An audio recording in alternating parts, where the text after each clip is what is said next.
बिहार में बढ़ती बेरोजगारी से युवा परेशान हैं। इसी परेशानी को दूर करने और युवाओं को रोजगार के बेहतर अवसर प्रदान करने के उद्देश्य से बिहार के अलग-अलग जिलों में नियोजन सह व्यावसायिक मार्गदर्शन मेला का आयोजन किया जा रहा है। इसी कड़ी में आज भागलपुर के जिला स्कूल परिसर में एक दिवसीय नियोजन सह व्यावसायिक मार्गदर्शन मेला आयोजित किया गया।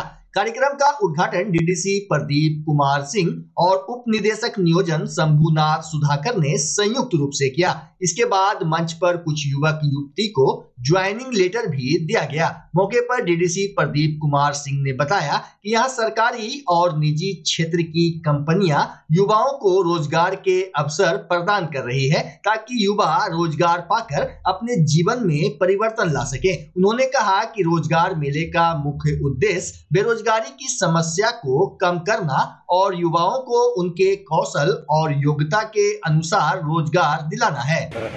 ये श्रम संसाधन विभाग बिहार द्वारा जो भागलपुर प्रमंडल उप निदेशक हैं उनके कार्यालय द्वारा ये आयोजित किया गया है नियोजन मेला। और ये नियोजन मेला में है कि एक यह मंच प्रोवाइड करना है लोगों को जिसमें एम्प्लॉयर्स हैं और एम्प्लॉई जो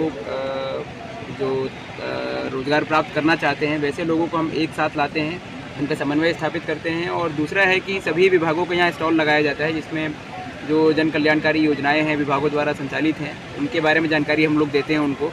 तो ऐसे कई लाभुक होते हैं जो योग्य लाभुक होते हैं, किसी न किसी कारण से वंचित रह जाते हैं, उनका भी हम लोग इसमें टारगेट करते हैं कि उसको सभी विभागों की योजनाओं का लाभ उनको पहुँचाएँ। और मुख्य है कि सभी जो एम्प्लॉयर्स हैं उन लोगों को हम मंच देते हैं यहाँ पर कि सभी लोग यहाँ पर आएँ और जो उनका स्किल सेट है, जो एलिजिबिलिटी क्राइटेरिया है उसके अकॉर्डिंग एम्प्लॉयमेंट प्राप्त करें। तो हम देख रहे हैं कि काफ़ी बड़ी संख्या में रजिस्ट्रेशन हुआ है यहाँ पे, लोगों को रोज़गार भी मिला है और कई कंपनीज़ ने इंटरव्यू लेटर भी दिया है जिसमें विद इन ए वीक वो लोग इनको बुलाएंगे और बेस्ड ऑन इंटरव्यू और मेरिट लिस्ट के अकॉर्डिंग उनको एम्प्लॉयमेंट प्रोवाइड करें। तो काफ़ी अच्छा कार्यक्रम है। ये जो कार्यक्रम है बिहार सरकार श्रम संसाधन विभाग के द्वारा विभागीय निर्देश के आलोक में प्रति वर्ष निकला है और इसका मुख्य उद्देश्य है कि जिले के जितने भी रोजगार इच्छुक अभ्यर्थी हैं, चाहे वो किसी भी स्ट्रीम से पास हो, प्रोफेशनल हो, टेक्निकल हो या सिंपल ग्रेजुएट किया हो, उन सबों के लिए रोजगार का अवसर उपलब्ध कराते हैं। और इसमें अच्छी बात यह है कि जो रोजगार देने वाले हैं वो राज्य के बाहर के भी हैं और राज्य के अंदर के भी, और यहाँ तक कि हम लोग भागलपुर के ही कुछ नियोक्ता को बुलाए हैं ताकि वो स्थानीय स्तर पर लोगों को रोजगार किस आधार पर दिया जा रहा है सर? इसके लिए या फिर क्वालिफिकेशन जो होता है, हम लोग यहाँ मैट्रिक पास से लेकर के, बल्कि बहुत जगह पे ऐसे भी 8वां पास से लेकर के हायर एजुकेशन जो भी डिग्री लिया हुआ है उन सबों के लिए अभी तक लगभग कितने लोगों को ऐसा रोजगार मुहैया करा? तो चूँकि कार्यक्रम शुरू ही हुआ है तो अभी जैसा कि आपने देखा भी कि मंच पे डीडीसी सर ने 4-5 लोगों को ऑफर लेटर दिया भी है। तो हम लोग का ये टारगेट है कि कम से कम 400-500 लोगों को तो आज शॉर्ट लिस्टिंग किया ही जाएगा कम से कम। कितना स्टॉल लगाया गया? ये 30-35 स्टॉल हैं जिसमें से कुछ विभागीय स्तर के लिए है और निजी क्षेत्र की कंपनी के। भागलपुर नगर निगम के सफाई कर्मियों ने आज अपनी मांगों के समर्थन में निगम कैंपस में प्रदर्शन किया। धरना प्रदर्शन के पूर्व कर्मियों ने अपनी मांगों का ज्ञापन भी निगम प्रशासन को सौंपा। नगर निगम सफाई कर्मचारी संघ के सचिव रघुवीर हरि ने बताया कि बिहार लोकल बॉडीज एवं संयुक्त मोर्चा द्वारा राज्य स्तरीय आह्वान के तहत नगर निगम के सभी मजदूरों ने प्रदर्शन किया। महासंघ के द्वारा जो 5 सूत्री कार्यक्रम का घोषणा किया गया है उसके तहत हम लोगों को महासंघ का आदेश है कि हम अपने अपने निकाय में प्रदर्शन करें सरकार के विरोध में। हमारा मांग है कि नगर निकाय कर्मी को सरकारी कर्मी की तरह एसीपी एवं 7वां वेतन पुरीक्षण का लाभ तुरंत दिया जाए। दूसरा है राज्य के नगर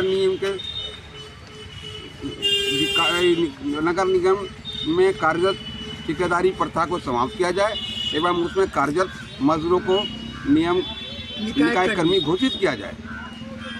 चौथा में जब तक दैनिक भोगी कर्मी की सेवा अस्थायी नहीं होता है तब तक एमआर कर्मी का वेतन 18,000 से 25,000 लागू किया जाए। पारिवारिक पेंशन सरकारी कर्मी की तरह लागू किया जाए। और साथ ही ये भी है कि हम लोगों को सरकार की कोर्ट के आदेश से 7वां वेतन यहाँ भुगतान हो रहा था, और कई सालों से हो रहा था। अचानक ये हम लोग का 7वां वेतन रोका गया है, जो हम लोग का मांग है कि इसको फिर से चालू किया जाए। यहाँ के बहुत सारे कर्मचारी ACP का लाभ ले चुके हैं, खास करके कर्मचारी जो सफाई कर्मचारी हैं, जो अनपढ़ हैं, जो अशिक्षित हैं, उनको रोका गया है।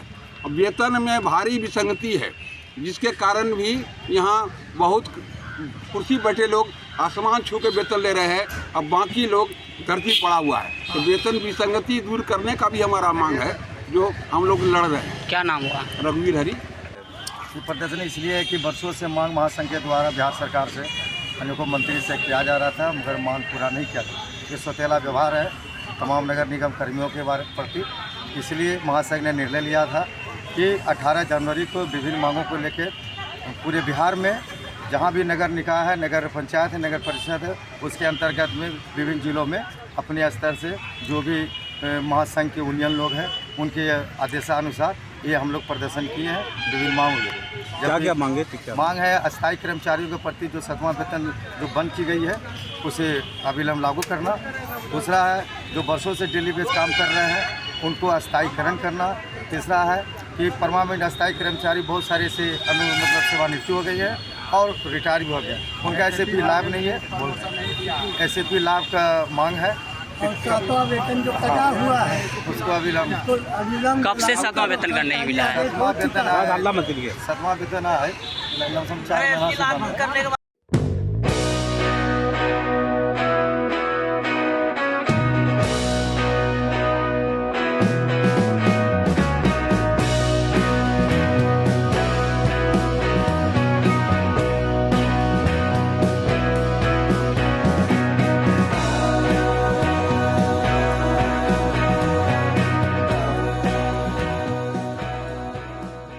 भागलपुर के सैंडिस कंपाउंड में सड़क सुरक्षा एवं पर्यावरण सुरक्षा को लेकर हेलमेट एवं पौधा देकर लोगों को सम्मानित किया गया। कार्यक्रम में भागलपुर जिला में हेलमेट मैन के नाम से प्रसिद्ध सिपाही धनंजय पासवान को अतिथियों ने सम्मानित किया।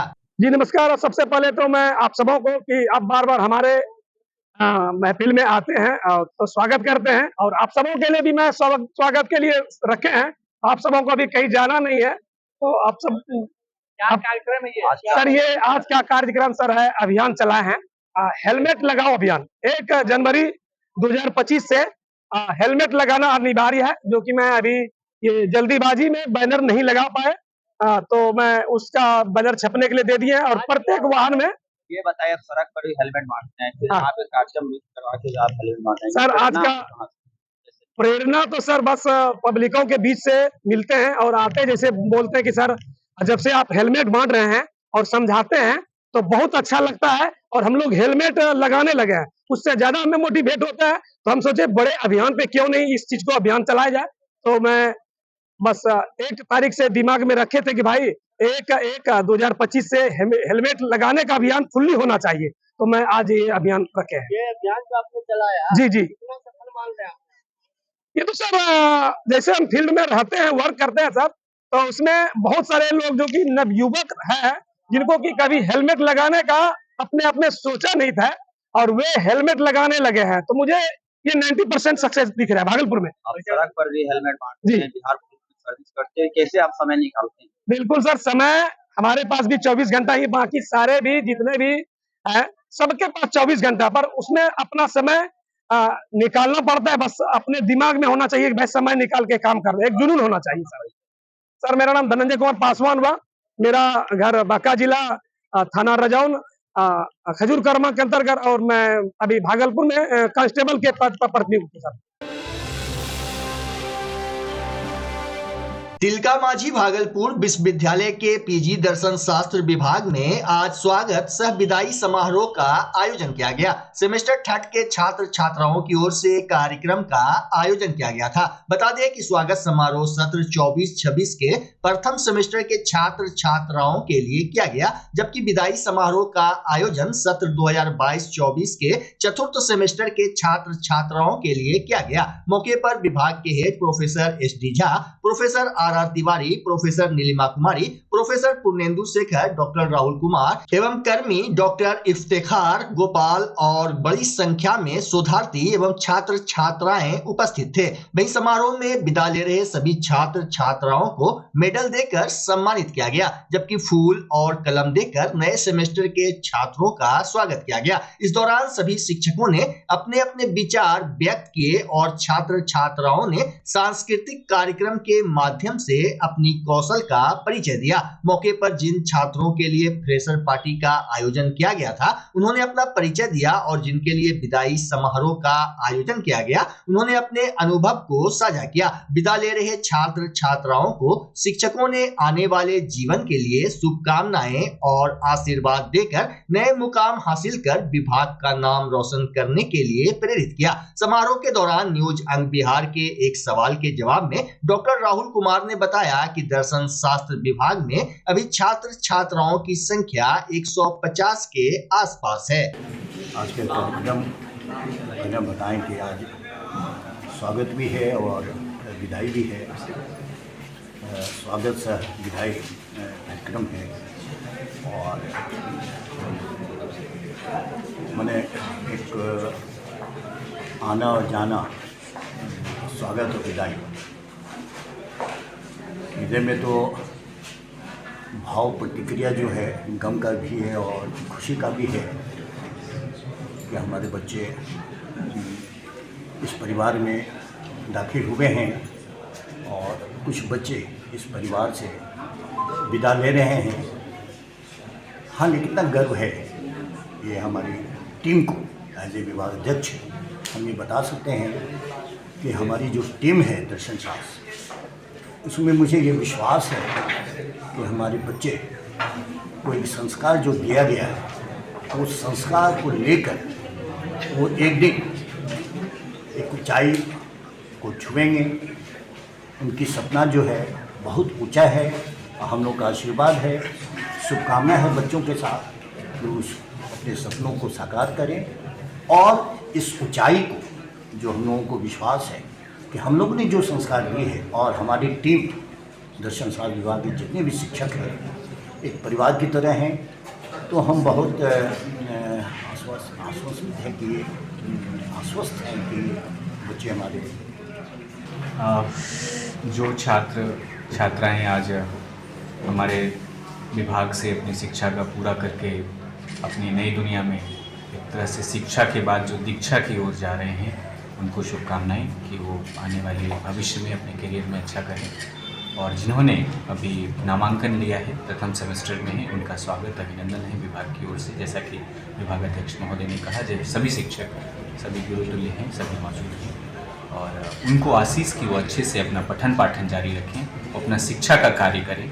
उनको अपना दीक्षा का कार्य करना है और इन्हें अपना शिक्षा का कार्य करना है।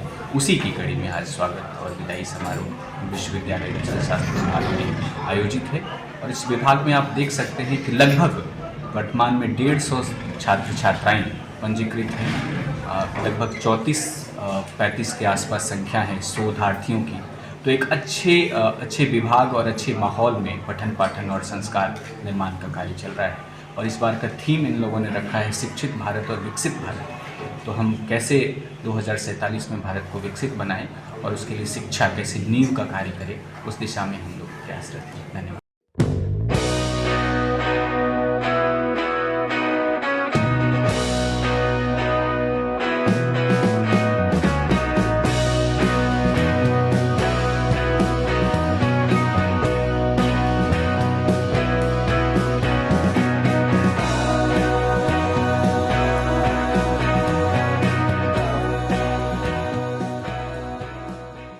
एडीएफ फिल्म प्रोडक्शन की ओर से सामाजिक मुद्दे पर पिया घर जाना है नाम से भोजपुरी फिल्म बनाई गई है। इस फिल्म के डायरेक्टर बीएल प्रजापति, निर्माता प्रदीप ए दुबे उर्फ आयुष हैं। आयुष ने बताया कि जातिवाद समाज में किस प्रकार से लोगों पर हावी है, इसी थीम पर फिल्म को बनाया गया है। प्रेस वार्ता में आयुष ने जानकारी देते हुए कहा कि यह फिल्म होली से पहले बिहार के सिनेमा हॉल एवं ओटीटी प्लेटफॉर्म पर रिलीज किया जाएगा।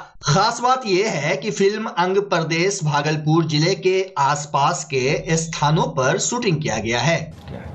ठीक है, आज सबसे पहले आप सभी को मेरा प्रणाम है और जितने भी दर्शक लोग देख रहे हैं आप सभी को भी मेरा प्रणाम है। आज का जो ये हम प्रेस कॉन्फ्रेंस हम लोग कर रहे हैं, हम लोग जो एकत्रित हुए हैं, इसका मुख्य उद्देश्य है जो हमारी फिल्म आने वाली है पिया घर जाना है, इसके रिगार्डिंग हम लोग आज बातचीत करेंगे। विजय, अच्छा ये लॉन्च कब होगा ये फिल्म? संभवतः है कि ये होली से पहले और 14 फरवरी के बाद और होली के बीच में ये आ जाएगी। फिल्म का थीम क्या है? फिल्म का थीम है इसमें कि एक जातिवाद कैसे समाज में होता है, उसके बाद एजुकेशन को किस प्रकार से बीच में रोक दिया जाता है, उसके बाद ये जो मेहनत मजदूरी करके हम ही करते हैं उस पर भी कुछ दबदबे होते हैं, उसको रोक दिया जाता है, और जो हम आगे बढ़ना चाहते हैं उन बच्चों को भी कैसे रोक दिया जाता है, उनकी गति को रोक दिया जाता है। तो इस मैटर पे ये पूरी तरह से ये सामाजिक फिल्म है। आम लोगों को क्या कहेंगे इस फिल्म के बारे में? सर, फिल्म लोगों को क्या कहेंगे? फिल्म अगर रिलीज होती है आपकी क्या अपील रहेगी लोगों से? अपील यही रहेगी कि जब ये फिल्म आती है आप लोग ज़्यादा से ज़्यादा सपोर्ट करें और देखें, क्योंकि ये फिल्म सिर्फ एक मनोरंजन के लिए नहीं बना है। इस फिल्म से आप लोगों को भी बहुत कुछ मिलने वाला है और इसी उम्मीद के साथ हम आप लोगों के पास आए। शूटिंग कहाँ हुआ था इस फिल्म का? इस फिल्म का शूटिंग तो गोहराडी के क्षेत्र में हुआ था, कुछ भागलपुर के क्षेत्र में हुआ, कुछ बांका के क्षेत्र में हुआ। कलाकार इसके मुख्य कलाकार में तो जैसे मैं हूँ भागलपुर से, बांका भागलपुर दोनों समझ लीजिए, और इसके कलाकार थे और यूपी से, जौनपुर से, देवरिया से, मुंबई से, सब जगह से कलाकार थे इसमें। आप अपना परिचय बताओ। मैं आयुष कुशवाहा इसी भागलपुर से, और आप लोगों के बीच में इसी तरह फिल्म लेकर के आ रहे हैं। कौन से लैंग्वेज में है ये फिल्म? भोजपुरी में है। भोजपुरी में है। तो यहाँ तो अंगिका भाषा बहुत ज़्यादा है। देखिए, अंगिका में हम करना चाहते थे, बट अंगिका का जो मार्केटिंग है अभी उस चीज़ को ध्यान में रखते हुए उस प्रकार की रिकवरी आने में थोड़ी सी प्रॉब्लम होती है। इस वजह से हम लोग अंगिका में भी नहीं कर पाए हैं। हाँ, अंगिका में हम लोग करेंगे और अंगिका इंडस्ट्री के बारे में भी हम लोगों ने प्लान बनाया हुआ है, लेकिन उसके लिए थोड़ा सा मतलब ग्रोथ चाहिए, इकोनॉमिक मतलब जो है उसमें ठीक करने के लिए हम लोगों ने पहले यहाँ से शुरुआत किया है और हम लोग अंगिका में भी बनाएंगे, और अंगिका में बनाने में ज़्यादा समय नहीं लगेगा, अतिशीघ्र ही बनाएंगे। उसके ऊपर भी हम लोग का कार्य शुरू है। तो भोजपुरी में अश्लीलता परोसी जाती, क्या आपके फिल्म में भी ऐसा क्या? भोजपुरी में अश्लीलता परोसी जाती है, अब ये तो सब कोई जान रहे हैं क्या है, उसके बारे में आगे पीछे सबको पता है, लेकिन इस फिल्म के बारे में थोड़ी सी भी वल्गैरिटी यानी अश्लीलता नहीं है, और बिल्कुल भी नहीं। अपने परिवार के साथ देख सकते हैं। अगर मैं अपने बहन, अपने बेटी और अपने माँ के साथ बैठ कर के देख सकता हूँ तभी वो मैं फिल्म बनाऊंगा, अगर मैं नहीं देख सकता तो कोई नहीं देख सकता। इसलिए ये पूरी तरह से पारिवारिक फिल्म है, किसी प्रकार की कोई अश्लीलता नहीं। कहाँ रिलीज होने जा रहा है ये फिल्म? ये फिल्म UFO पे अपलोड होगी और अपने बांका भागलपुर में विशेष करके है, और बाकी तो पूरे बिहार में रिलीज होगी, और UFO के माध्यम से जो डिस्ट्रीब्यूटर्स इसको परचेज करेंगे उस हिसाब से चलेंगे। खास करके रखिए यूपी, बिहार, झारखंड और दिल्ली का चलेगा। OTT पर भी आने का इसका है क्या? OTT पे जियो सिनेमा पे आ सकता है, लेकिन इसके बारे में अभी पुख्ता मतलब ये नहीं हो पाई है कि उस पर आएगा कि नहीं, लेकिन हम लोगों ने मुख्यतः संभव यही रखा है कि जियो सिनेमा पर ये आए, क्योंकि हम लोग चाहते हैं कि आज के दौर में OTT सबसे ज़्यादा प्लेटफॉर्म को देखा जाता है, इसलिए हम चाह रहे हैं कि अगर जियो सिनेमा पर आ जाए ज़्यादा बेटर होगा। कितने तारीख को रिलीज करने का रखे वो डेट? ये 14 फरवरी के बाद और होली के पहले हम लोग करेंगे, क्योंकि थोड़ा सा इंटर का एग्ज़ाम वगैरह चल रहा है, इस बात को ध्यान में रखते हुए हम लोग इसको करेंगे। इसके प्रमोशन के लिए क्या क्या कीजिएगा? इसके प्रमोशन के लिए तो हम लोगों ने सोचा है कि हर एक गांव नहीं हो सकता तो पंचायत में भी जा कर के डोर टू डोर हम लोग मिलें और उन इस फिल्म के बारे में बताएं, और जो चीज़ हम लेकर के आप लोगों के पास आए।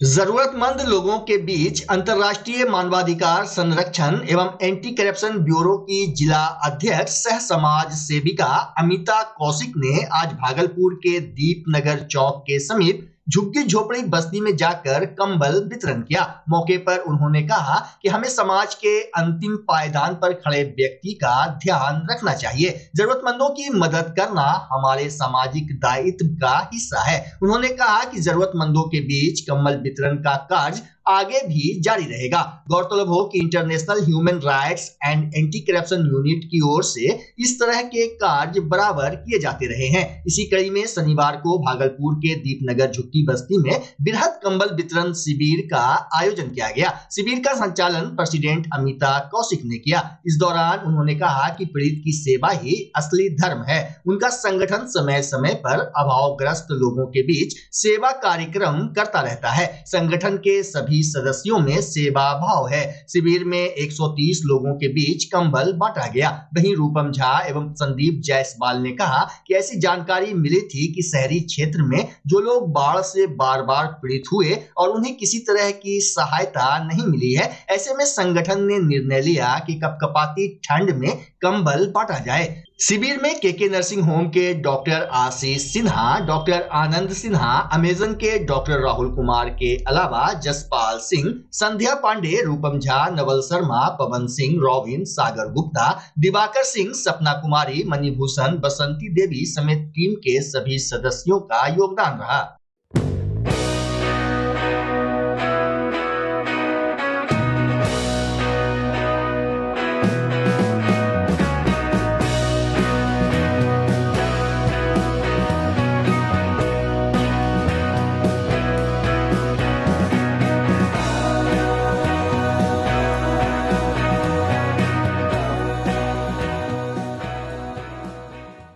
बच्चा जब जन्म लेता है तो कई बार बच्चा तुरंत नहीं रोता है, रोने में देर हो जाता है।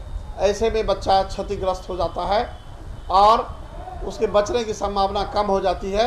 और यदि बचा तो भविष्य में उसमें विकलांगता की समस्या आती है, जिसे सीपी कहते हैं, जिसका कोई माकूल इलाज नहीं है और ज़िंदगी भर बच्चा विकलांगता से जूझ सकता है। ऐसे में पूरे संसार में कूलिंग थेरेपी का सहारा लिया जाता है। जन्म से ठीक 6 घंटा के अंदर यदि उसको कूलिंग थेरेपी दिया जाए तो उससे उसका सीपी की समस्या कम होती है और बचने की भी संभावना बढ़ती है। पहली बार बिहार झारखंड में आपके शहर के स्नेह नवजात शिशु बाल सेवा केंद्र में यह मशीन उपलब्ध है। कभी भी ऐसी बात हो कि बच्चा रोने में विलम्ब हो गया तो आप स्नेह नवजात शिशु बाल सेवा केंद्र में जरूर संपर्क करें।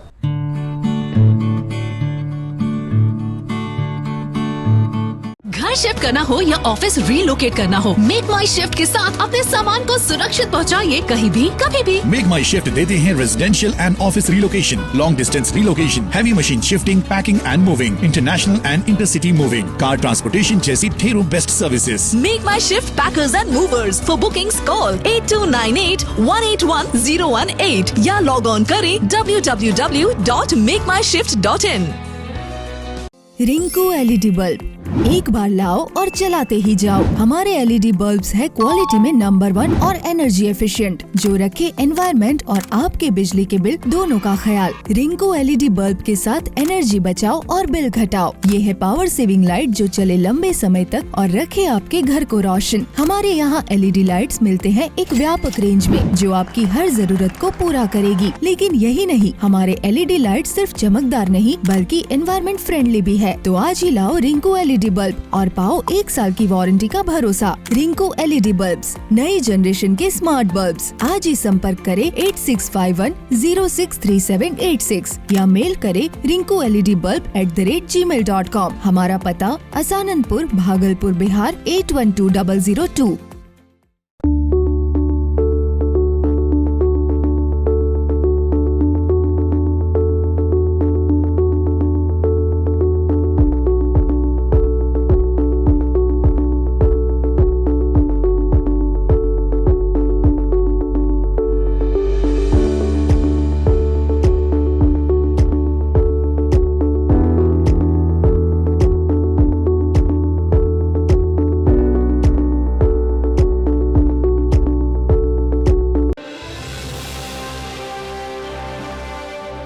जीवन जागृति सोसाइटी, आरोग्य फाउंडेशन सीतामढ़ी और सुजला फाउंडेशन के संयुक्त तत्वाधान में भागलपुर के सैंडिस कंपाउंड स्थित रेड क्रॉस सोसाइटी भवन में 19 जनवरी को निरामिया स्वास्थ्य बीमा योजना के तहत कार्यक्रम होगा। यहां सुबह 10 बजे से दोपहर 1 बजे तक दिव्यांग बच्चों के लिए जागरूकता शिविर लगाया जाएगा। जीवन जागृति सोसाइटी के अध्यक्ष डॉक्टर अजय कुमार सिंह ने कहा कि निरामिया योजना विशेष रूप से ऑटिज्म, सेरेब्रल पाल्सी, मानसिक मंदता और बहुदिव्यांगता से प्रभावित बच्चों और व्यक्तियों के लिए शुरू की गई है।